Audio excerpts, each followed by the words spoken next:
Linear equation in two variable के हम important questions देख रहे हैं। ये वाला क्वेश्चन जो है सीबीएसई के 2019 में आया। कब आया? सीबीएसई के 2019 में, ठीक है ना। आप इसको किसी भी मेथड से सॉल्व कर सकते हैं। 3 मेथड होते हैं, सब्स्टिट्यूशन मेथड, एलिमिनेशन मेथड और क्रॉस मल्टीप्लिकेशन मेथड, ठीक है ना। जिसमें सबसे इजी मेथड जो है वो आपका एलिमिनेशन मेथड है। सबसे इजी मेथड भी है और सबसे शॉर्ट मेथड भी वही है। इज दैट क्लियर है? ठीक है, तो हम इसको अभी एलिमिनेशन मेथड से सॉल्व करेंगे। किससे करेंगे सॉल्व? एलिमिनेशन मेथड से, ठीक है ना। ठीक है, सॉल्व बाय एलिमिनेशन मेथड, ठीक है ना, by elimination method, by elimination method. Equations क्या देख के बेटा? x minus one, sorry x minus y, ये उधर जाके -1 हो जाएगा, इक्वल टू -1। क्लियर बेटा? कांस्टेंट को आप उधर ले जाना, ठीक है ना। सेकंड क्या है? ये फर्स्ट इक्वेशन है, ये क्या है? First equation. और सेकंड क्या है? 3x plus 2y equal to 12, ये उधर जाकर के प्लस हो जाएगा। इज दैट क्लियर है? एलिमिनेशन मेथड में आपको एक चीज याद रखनी है कि कोई भी कोई इन दो वेरिएबल में से कोई भी वेरिएबल जो है वो सेम हो। वेरिएबल तो दोनों सेम है लेकिन उसके कोफिशिएंट सेम हो। क्या हो? कोफिशिएंट सेम हो, कोफिशिएंट उसके सेम हो, ठीक है। तो दोनों में कोफिशिएंट अलग अलग है, दोनों के कोफिशिएंट अलग अलग है। देखो, इसका कोफिशिएंट 1, इसका 3, इसका -1, इसका 2। क्लियर है? तो सबसे पहला प्रोसेस क्या होता है? कोफिशिएंट को सेम करना। यदि सेम है तो फिर आप उसको डायरेक्ट सॉल्व करोगे, यदि सेम नहीं है तो उसको आप क्या करोगे? पहले सेम करोगे, कोफिशिएंट को सेम करोगे, ठीक है ना। तो इसमें आप क्या करोगे? ध्यान से सुनना, जितना यहां पे कोफिशिएंट है बेटा, ध्यान से सुनना, जितना यहां पे कोफिशिएंट है, किसी एक कोफिशिएंट को सेम करना ना, तो हम x के कोफिशिएंट को सेम करेंगे। क्लियर है? किसके कोफिशिएंट को सेम करेंगे? x। तो यहां पे x में क्या लग रखा है? 3। क्या लग रखा है? 3, ठीक है ना। तो यहां पे आप इसमें आप क्या करोगे? 3 से पूरे को ना मल्टीप्लाई कर दोगे। क्या करोगे? 3 को पूरे से मल्टीप्लाई। तो जब आप इसको 3 से ऐसे करके पूरे से मल्टीप्लाई करोगे तो यहां पे क्या आएगा? इसका क्या निकल के आएगा? ये हो जाएगा 3x माइनस 3y, पूरे को मल्टीप्लाई करना बेटा, equal to -3। Got it? Clear है बेटा? कोई डाउट नहीं ना? तो ये आपका फर्स्ट इक्वेशन ये था, सेकंड ये था और थर्ड ये हो गया। ये आपका कौन सा इक्वेशन हो गया? थर्ड, ठीक है ना। अब ये फर्स्ट वाले को हमने रिकास्ट किया है, ठीक है ना, मतलब दोबारा से हमने इसको बनाया है। क्लियर है? कोई डाउट है यहाँ पे? नहीं ना? तो ये अब आपको ना इन दोनों इक्वेशन को सॉल्व करना है, ठीक है ना। ये समझ में आई बात? क्लियर है? कोई डाउट है? नहीं ना? समझ में आ गया यहां तक?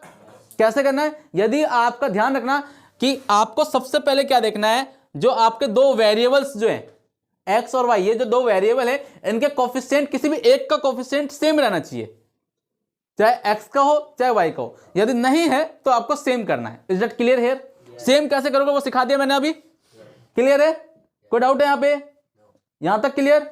अब आप इसको एलिमिनेशन मेथड से सॉल्व करो, ठीक है। कैसे करोगे? अब इन दोनों को ना आप ना एलिमिनेट करोगे, ठीक है। तो ऐसे ध्यान से सुनना, 3x minus 3y equal to -3। यहां पे लिख लेना eliminate third and fourth equation, second and third and second equation, ठीक है ना। 3x plus 2y equal to 12। Clear है? कोई डाउट है? ये आपका थर्ड इक्वेशन था, ये आपका सेकंड इक्वेशन है। क्लियर है? कोई डाउट है?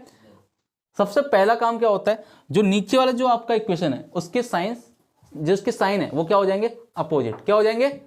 अपोजिट। तो ये प्लस में तो ये माइनस, यही प्लस में माइनस और यही प्लस में ये माइनस। Got it? क्लियर है? समझ में आ गया? 3x से माइनस, ये वाला 3x जो वो कट जाएगा क्योंकि ये प्लस का ये माइनस का हो गया अब, ठीक है, ये कट गया। क्लियर है? -3y माइनस 2y तो -5y, 3 और 2 5, माइनस दोनों माइनस के तो -5y। Got it? Equal to -12 -3 तो -15। क्लियर बेटा?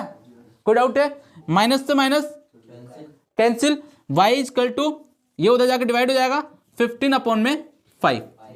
क्लियर है? 3। y इक्वल टू कितना आ गया बेटा? 3। क्लियर बेटा?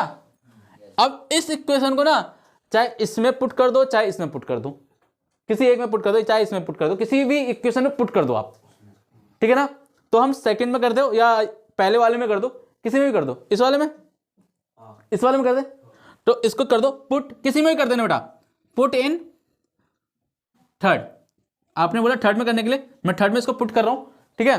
तो ये हो जाएगा, किसी में भी कर सकते हो आप, फर्स्ट में भी कर सकते हो, सेकंड में भी कर सकते हो, थर्ड में भी कर सकते हो, किसी में भी कर दो, ठीक है। तो थर्ड में करोगे तो 3x माइनस 3, यहां पर y की वैल्यू निकाली हमने, ठीक है, पुट इन थर्ड करना है ना, तो y की वैल्यू कितनी है 3 equal to -3, got it.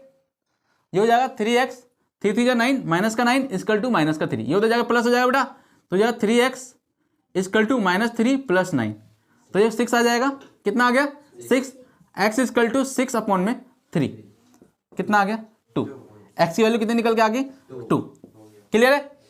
y की वैल्यू 3 और x की value 2, that is our answer, clear है। कोई डाउट है यहाँ पे, नहीं ना। चलिए जल्दी फटाफट नोट डाउन करिए इसको। चलिए ये वाला क्वेश्चन जो है ये सीबीएसई के 2010 में आया था, और इस क्वेश्चन में ये 2 इक्वेशन दे रखे हैं, ठीक है। और इस क्वेश्चन में आपको करना क्या है, so equations has infinitely many solutions.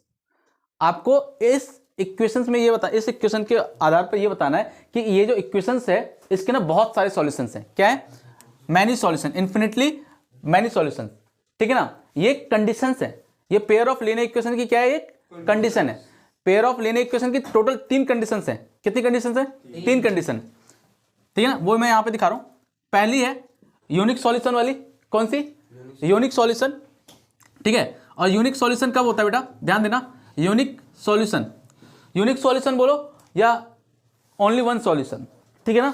Unique solution या only one solution, unique solution और ओनली वन सॉल्यूशन में क्या होता है, एक्स और वाई की सिर्फ एक वैल्यू निकल के आएगी, ठीक है ना, कोई भी कॉमन वैल्यू, एक वैल्यू निकल के आएगी, क्लियर है, यूनिक सॉल्यूशन में, क्लियर है ना। और इन्फिनिटी मैनी सॉल्यूशन में बहुत सारी वैल्यूज निकल के आएंगी एक्स और वाई की, गॉट इट, ठीक है ना। तो यूनिक सॉल्यूशन में कब होगा, यूनिक सॉल्यूशन ध्यान रखना कब होगा ये, जब a1 अपॉन में a2 is not equal to b1 upon में b2 होगा, ठीक है। कब होगा ये, a1 अपॉन में a2 is not equal to b1 upon में b2, जब ये होगा तो इक्वेशंस के जो पेयर ऑफ लीनियर इक्वेशन है उसका यूनिक सॉल्यूशन होगा, मतलब उसके ना वैल्यू निकल के आएगी, क्लियर है, उसकी कोई वैल्यू निकल के आएगी, क्लियर है, कोई डाउट है यहाँ पे, नहीं ना। और ग्राफिकली इसकी जो लाइन होंगी वो इंटरसेक्ट करेंगी, ग्राफिकली इनकी जो लाइन होगी वो क्या करेगी, intersecting lines, intersecting, sorry, intersecting lines, clear है बेटा, कोई डाउट है, नहीं ना। दूसरी कंडीशन क्या है, दूसरी कंडीशन है पैरेलल, मतलब having no solution, having no solution, having no solution, ये दूसरी कंडीशन है बेटा, हैविंग नो सॉल्यूशन, कोई भी सॉल्यूशन नहीं, मतलब कोई सॉल्यूशन ही निकल के नहीं आएगा, नहीं एक्स का नहीं वाई का, मतलब कोई वैल्यू निकल के, कोई वैल्यू एग्जिस्ट नहीं करेगी, ठीक है ना। तो हैविंग नो सॉल्यूशन कब होगा, ध्यान से सुनना, having no solution a1 upon में a2 equal to b1 upon में b2 is not equal to c1 upon में c2, जब ये कंडीशन अप्लाई होती है, मतलब a1 अपॉन में a2 ऐसे, a1 अपॉन, अभी मैं करके दिखाऊंगा, ठीक है ना, a1 अपॉन में a2 equal to b1 upon में b2 is not equal to c1 upon में c2, यदि ये कंडीशन लगती है पेयर ऑफ लीनियर इक्वेशन में, यदि ये ऐसा कुछ बनता है तो वहां पे उसका कोई भी सॉल्यूशन निकल के नहीं आएगा, मतलब उसकी कोई वैल्यू एग्जिस्ट नहीं करेगी, क्लियर है, कोई डाउट है। और ग्राफिकली जो इसका लाइन, ग्राफिकली जो इसके लाइंस होंगे वो क्या होंगे, पैरेलल, क्या होंगे, पैरेलल, पैरेलल लाइंस, क्लियर है बेटा, क्लियर है बेटा। और इसका क्या होगा, इंटरसेक्टिंग, इसकी जो लाइन ऐसे जाएगी, एक लीनियर इक्वेशन ऐसे जाएगी और दूसरी ऐसे आएगी, तो ये इंटरसेक्ट करेगी, और इसकी ऐसे करके पैरेलल लाइंस, ठीक है ना। तो जो इंटरसेक्ट करेगी ना, यहां पे ध्यान देना, जो इंटरसेक्ट करेगी और जिस पॉइंट पे इंटरसेक्ट करेगी वही एक्स और वाई की वैल्यू होगी, क्लियर है। और ये कभी इंटरसेक्ट करेगी नहीं तो इसकी कभी भी वैल्यू निकलेगी ही नहीं, क्लियर है, कोई डाउट है यहाँ पे, नहीं ना। और तीसरा कंडीशन जो है बेटा, तीसरा कंडीशन इन्फिनिटली मैनी सॉल्यूशन, ये वाला कंडीशन, मैनी सॉल्यूशन, ये कब होगा, जब a1 अपॉन में a2 equal to b1 upon में b2 equal to c1 upon में c2, क्लियर बेटा। जब ये तीनों ही रेशियो बराबर होंगे जब ये तीनों ही रेशियो बराबर होंगे A1/A2 equal to B1/B2 equal to C1/C2, तो इस कंडीशन में आपका जो x और y की जो वैल्यू होगी वो मतलब इन्फिनिटली मैनी सॉल्यूशन, मतलब x और y की बहुत सारी वैल्यू होंगी। क्लियर है? कोई डाउट? कोई यूनिक वैल्यू नहीं होगी। क्लियर है ना? और ग्राफिकली जो इसके लाइंस होंगे वो क्या होंगे? कोइंसिडेंट। क्या होंगे? कोइंसिडेंट लाइंस होंगे, मतलब लाइन के ऊपर लाइन होगा, लाइन के ऊपर लाइन। तो लाइन के ऊपर लाइन का मतलब ये है बेटा, देखना यहाँ पे लाइन के ऊपर लाइन, तो मतलब यहाँ पे भी इसका सॉल्यूशन, यहाँ पे भी इसका सॉल्यूशन, यहाँ पे भी इसका सॉल्यूशन, यहाँ पे भी इसका सॉल्यूशन, ये सारे सॉल्यूशंस हैं इसके। क्लियर है यहाँ पे? तो इसको बोलते हैं इन्फिनिटली मैनी सॉल्यूशन। क्या बोलते हैं इसको? Infinitely many solution. क्लियर है? और इसकी जो लाइन कैसे होगी? कोइंसिडेंट लाइन होगी। क्लियर है? कोई डाउट नहीं ना? क्लियर है ना? ग्राफिकली इसके क्या होंगे? Coincident lines. क्लियर है? कोई डाउट है यहाँ पे? नहीं ना? अभी आपको इस इक्वेशन को शो करना है कि इसके ना इन्फिनिटली मैनी सॉल्यूशंस हैं। ठीक है? तो मतलब ये वाला कंडीशन प्रूफ करके देना है, राइट? यहां पे चेक करो सॉल्यूशन। A1 की वैल्यू देखो, यहां पे देखो A1 2 है और A2 4। क्लियर है? यहां पे B1 3 और B2 6, C1 6 और C2 12। क्लियर है? ये हमने तीनों वैल्यू लिख ली है, ठीक है ना? फर्स्ट इक्वेशन की भी और सेकंड इक्वेशन की भी। क्लियर है? अब इसके रेशियो देख लो। इसके रेशियो होगा A1/A2। देखो A1/A2 इक्वल टू 2/4, बोले तो 1/2 कट गया। ऐसे ही B1/B2 देखो, B1/B2 इक्वल टू 3/6 1/2। ऐसे C1/C2 6/12, बोले तो 1/2।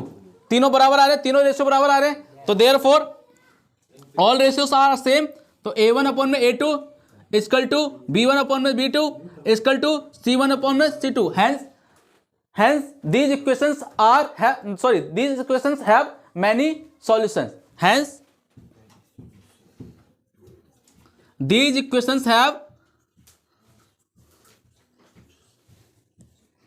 have infinitely many सॉल्यूशंस बेटा। इज दैट क्लियर है? कोई डाउट है? नहीं ना? ये क्वेश्चन 2010 में आया था। क्लियर है? कैसे करोगे? समझ में आ गया? क्लियर है ना? चलिए